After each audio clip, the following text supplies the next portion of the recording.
ലബ്ദ ഖുർആൻ masters അവതരിപ്പിക്കുന്നു ഖുർആനിക സന്ദേശം.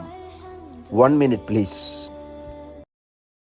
അസ്സലാമു അലൈക്കും വറഹ്മത്തുള്ളാഹി.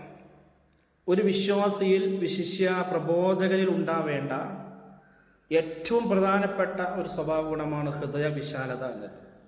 മറ്റുള്ളവരെ ഉൾക്കൊള്ളാനുള്ള ഒരു മനസ്സിൻ്റെ ഉടമകളായി മാറുക.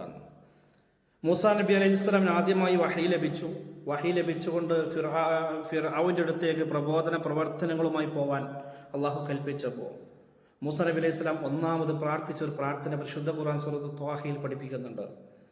ഖാല റബ്ബി ഇശ്റഹ് ലി സ്വദ്രി, അള്ളാഹുവേ എൻ്റെ ഹൃദയത്തിന് നീ വിശാലത നൽകണം പടച്ചറബേന. ഈ പ്രാർത്ഥനയാവണം ഓരോ വിശ്വാസിയും നിരന്തരം പ്രാർത്ഥിക്കേണ്ടത്.